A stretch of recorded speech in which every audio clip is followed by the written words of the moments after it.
RTC బస్సులో ప్రయాణం సురక్షితం, సుఖవంతం, శుభప్రదం అని అధికారులు పదే పదే చెబుతుంటారు. కానీ విశాఖలో ఆర్టీసీ బస్సులు ప్రయాణికులను హడలెత్తిస్తున్నాయనే చెప్పాలి. ముఖ్యంగా స్త్రీ శక్తి పథకం వచ్చాక సిబ్బందిపై ఒత్తిడి పెరగడమే ప్రమాదాలకు కారణమని అంటున్నారు.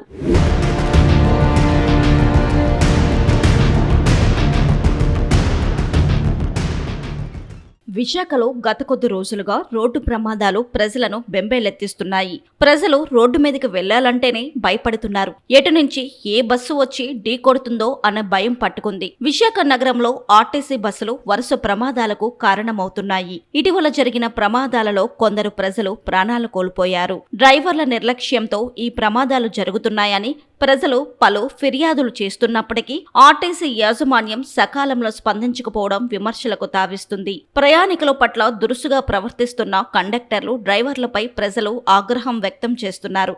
బస్సులు ఓవర్లోడ్ కావడం, వెనుక ఖాళీ బస్ వస్తుందని సిబ్బంది చెబుతున్నా మహిళలు వినిపించుకోకపోవడంతో సిబ్బందికి దిక్కుతోచడం లేదు.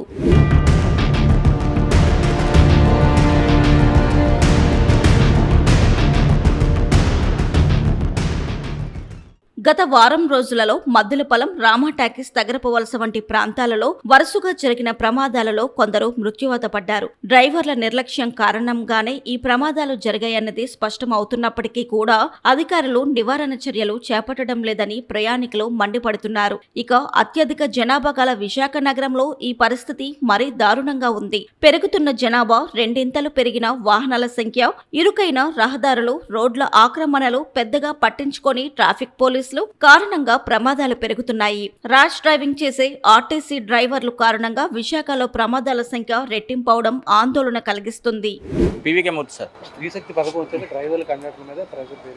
ప్రెజర్ పెరిగింది, ప్లస్ సిగ్నల్ ఆపితే వెనక నుంచి ముందు నుంచి కూడా పరిగెట్టేస్తున్నారు. వాళ్ళు పడిపోతారని చాలా భయంగా ఉంటుంది. మనం సిగ్నల్ స్టార్ట్ అవ్వదరికి సిగ్నల్ వెనక నుంచి ఎక్కేస్తున్నారు, అవసరమైతే దిగేస్తున్నారు కూడా. వాళ్ళ గురించి చాలా సఫర్ అవుతున్నామండి. వాళ్ళు పడిపోతారేమో భయం పడి చాలా ఇబ్బంది అవుతుంది. వాళ్ళు ఎక్కుతున్నారు, వీళ్ళు ఎక్కుతున్నారు, వీళ్ళు దూరిపోతున్నారని వీళ్ళు వెనక ఏంటంటే మేము ముందు అంటే పరిగెడిపోయి ఇది అవుతున్నారు అన్నమాట, సఫర్ అయిపోతున్నారు. ఇబ్బందులు ఏమో సార్, ఇదే ఇబ్బంది. ఇంకా అది మరి జనాలు ఎక్కించడం, దించడం, ప్లస్ ఎక్కిటోడి దాకా దిగేదాకా ఉండట్లేదు, దిగే వాళ్ళు దిగనవ్వట్లేదు, వెనక ఎక్కి వాళ్ళు ఎక్కినవ్వట్లేదు. చాలా ఇబ్బంది పెడుతున్నారు, అది ప్రాబ్లం. పర్మనెంట్ ఉద్యోగులతో పాటు అద్దె బస్సుల డ్రైవర్లు కూడా ట్రాఫిక్ నిబంధనలను పాటించకుండా రద్దీ ప్రాంతాలలో బస్సులను వేగంగా నడుపుతూ ప్రమాదాలకు కారణమవుతున్నారు. బస్సు మలుపులు తిప్పే సమయం కూడా చాలా వేగంగా ఆ బస్సు నడుపుతూ ఉండడంతో ప్రమాదాలు ఎక్కువవుతున్నాయనే చెప్పాలి. నిత్యం రద్దీగా ఉండే ఆర్టీసీ కాంప్లెక్స్ లో ప్రయాణికులు బస్సులు తిరిగే మార్గంలో వేచి ఉండడం, బస్సు రన్నింగ్ లో ఉండగా బస్సులు ఎక్కడానికి విద్యార్థులు పరుగులు తీయడం డ్రైవర్లకు సవాల్గా మారిందనే చెప్పాలి. ఇక్కడి కంట్రోల్ సెక్యూరిటీ సిబ్బంది వారిస్తున్నా ఎవరూ పట్టించుకోని పరిస్థితి నెలకొంది. మహిళలు సైతం బస్సులు ఎక్కడానికి పోటీ పడుతూ పరుగులు తీయడం ఆందోళన కలిగిస్తుంది. ఆర్టీసీ సిటీ బస్ ప్రమాదాలకు ఎప్పుడు బ్రేక్ పడుతుందో చూడాలి. మరి నా పేరు సురేష్ సార్, నేను కంట్రోల్ చేస్తున్నాను విశాఖ టీబీఎస్ సెషన్. అయితే ఇక్కడ మా బస్సెస్ ఏంటంటే ఈ పిల్లలు ఏంటంటే మేము కంట్రోల్ చేస్తున్నాం సార్, మేము మా సిబ్బంది కంట్రోల్ చేస్తున్నాం. కానీ వీళ్ళు ఏంటంటే వీళ్ళు బస్ స్టాప్లో ఉంటే ఇంత మాకు ప్రాబ్లం రాదు. వీళ్ళు ఏం చేస్తారంటే పరిగెడుతున్నారు, ఎక్కుతున్నారు. మేము ఎంతమంది అయితే మేము పోలీసు వాళ్ళు, మేము ఆర్టీ సిబ్బంది ఎంతో హెల్ప్ చేస్తుంది. వీళ్ళు మా మాట ఇంకంటే పరిగెడుతున్నారు. మేము వాళ్ళు స్టాపుల్లో ఉంటే మాకు ప్రాబ్లం రాదు సార్. వీళ్ళు స్టాప్ ఒక దగ్గర బస్సు ఉంటుందండి, అదేంటంటే మాకు ప్రాబ్లం ఉంటుంది, ఎక్కడ పడిపోతారో అని మేము ఆలోచిస్తాం సార్. మాకు అదే భయం. తల్లిదండ్రులు ఏం చేస్తారంటే పిల్లల్ని పంపిస్తారు సార్, వాళ్ళు బాగుంది కాలేజీకి ఇంటికి వస్తారండి. వీళ్ళు చూస్తే పరిగెడుతుంటే ఎవరికైనా బాధ ఎక్కేస్తారు.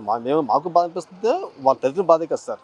ఇక్కడ ఏంటంటే వీళ్ళు దూరం వెళ్ళడానికి పాపం సీట్ ఉండదు సార్, వాళ్ళు స్టాండింగ్ అవుతున్నారు. ఈ దగ్గర ఏంటి వాళ్ళకి సీట్ కావాలంట. ఇప్పుడు దూరం తప్పదు, కంపల్సరీ కావాలి వాళ్ళకి, దూరం వాళ్ళకి సీట్ ఉండాలి. మేము ఏంటంటే మేము కంట్రోల్ చేస్తాం, మేము మాకు సుఖం ఉంటుంది సార్. మాకు సార్ అందరూ, మా ఆర్ఎం గారు, డిఎం గారు, ఏటీఎం గారు, సిఐ గారు, మొత్తం ఎస్ఎంలో మేము అంత కష్టపడుతున్నాం. అని వీళ్ళకి కూడా మాకు సహకరిస్తే ఎంత బాగుంటుంది అనుకుంటున్నాం సార్. వీళ్ళు ఎంత చెప్తున్నా, ఎంత కంట్రోల్ చేస్తున్నా సరే పరిగెడుతూనే ఉన్నారు సార్. వీళ్ళు డ్రైవర్లు వృత్తి అంటే పాపం వాళ్ళు కూడా ఏంటంటే ఒకనప్పుడు అంటే వాళ్ళకి ప్రెజర్ తక్కువ సార్. ఇప్పుడు ఈ సిబ్బంది ఎక్కుతుంటే వాళ్ళు కూడా పాపం ఇబ్బంది ఫీల్ అవుతున్నారు. వాళ్ళు బాధపడుతున్నారు, డ్రైవర్లు బాధపడతారు, కండక్టర్స్ బాధపడతారు. ఒకప్పుడు అంటే ఫ్రీ బస్సు ఉన్నప్పుడు అయితే హ్యాపీ ప్రశాంతంగా వెళ్ళి వచ్చారు. ఇప్పుడు ఏంటంటే బస్సులు కూడా పాడైపోతుంది, హెవీ లోడ్ వల్ల బస్సులు పాడైపోతున్నాయి. ఏంటంటే కొంతమంది కంప్లైంట్ చేస్తారు బస్ స్టాప్ ఏంటంటే స్టాపులు ఆపడదని. కొన్ని స్టాప్స్ మేము ఇచ్చాం సార్. అని వీళ్ళు ఏం చేస్తారు, పరిగెట్టి ఎక్కడ చేస్తారు. ముందు ఏంటంటే వీళ్ళు జెంట్స్కి అంటే లేడీస్ నేను ఫార్వర్డ్ అయిపోతున్నారు సార్. ఈ మగవాళ్ళ సీట్ కూడా ఆడలు కూర్చుంటున్నారు, మాకు అవకాశం లేదు. వాళ్ళు మాకు చాలా కంప్లైంట్ చేస్తారు, ఉందా సరే అండి. అయినా మేము పూర్తిగా మేము అంటే మా స్వయం కృషి మీకు హెల్ప్ చేస్తున్నాం. మళ్ళీ దీనికి సిబ్బంది ఏంటంటే వాళ్ళు కూడా అంటే సహకరించి మేము కోరుకుంటున్నాం sir. Okay, thank you sir.